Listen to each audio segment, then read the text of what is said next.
(2025년 10월 31일) 오늘 10월의 마지막 날 금요일입니다.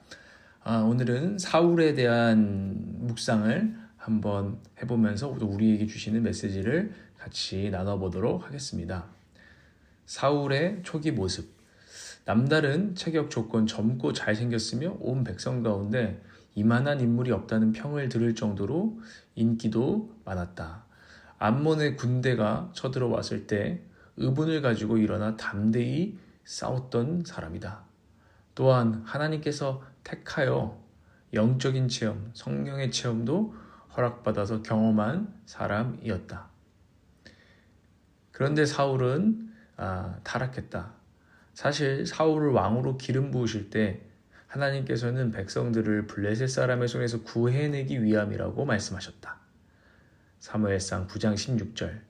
내일 이맘때에 내가 베냐민 땅에서 온 한 사람을 너에게 보낼 것이니 너는 그에게 기름을 부어 나의 백성 이스라엘의 영도자로 세워라.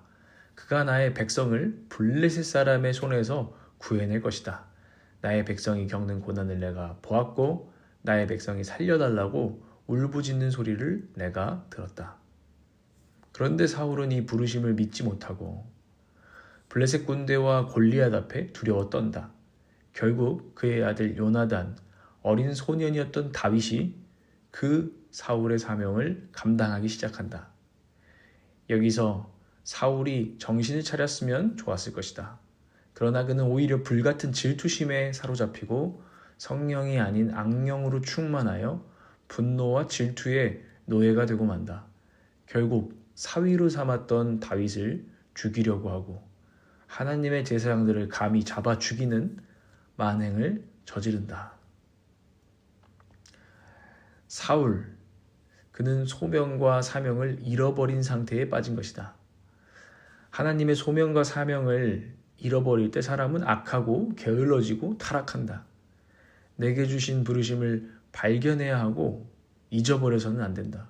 목적과 의미를 잃어버린 인간은 방황하고 게으르고 심심해하고 악한 것에 끌려다니기가 훨씬 더 쉽다.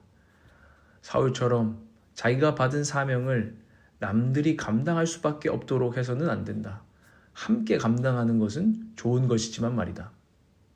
그러나 내 책임을, 내가 져야 할 책임을 남들에게 떠안겨버리는 지경에 이르면 스스로 자존감도 낮아지고 알 수 없는 분노가 차오르게 된다. 마치 한 집안의 가장이 가정을 먹여 살려야 하는 자기 책임은 내팽개치고 맨날 술만 퍼마시는 것과 같다.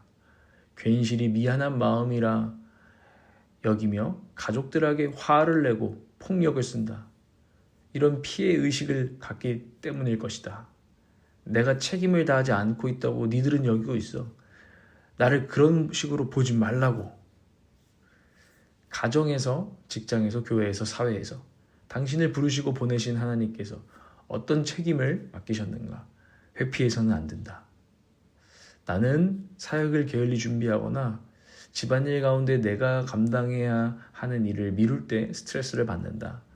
룰루랄라 나의 책임을 기쁘게 지고 나면 뿌듯할 텐데 그렇지 못할 때는 상당히 방어적인 상태에 이른다. 사울의 상태에 이르는 것이다.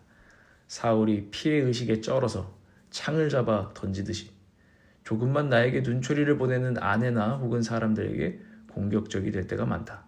악령이 역사하기 전에 내가 있는 곳에서 하나님이 내게 기름 부으신 그 소임을 기쁘고 충실하게 다할 수 있기를 오늘도 기도한다.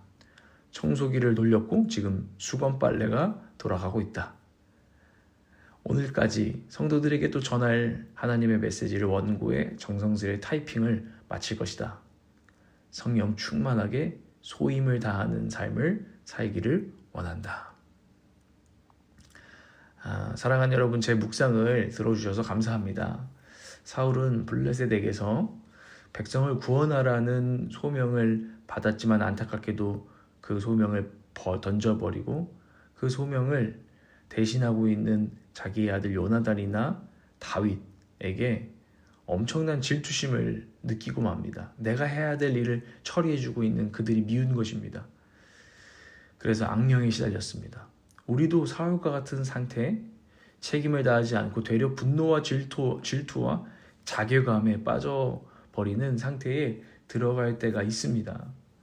말씀은 그 가운데 빠지지 말고 오늘 기쁘게 책임을 다하고 담당한 삶으로 우리를 이끄십니다. 여러분에게도 주시는 메시지가 있기를 바랍니다. 이끄시는 대로 살아갈 힘도 주실 것입니다. 아자아자 화이팅입니다.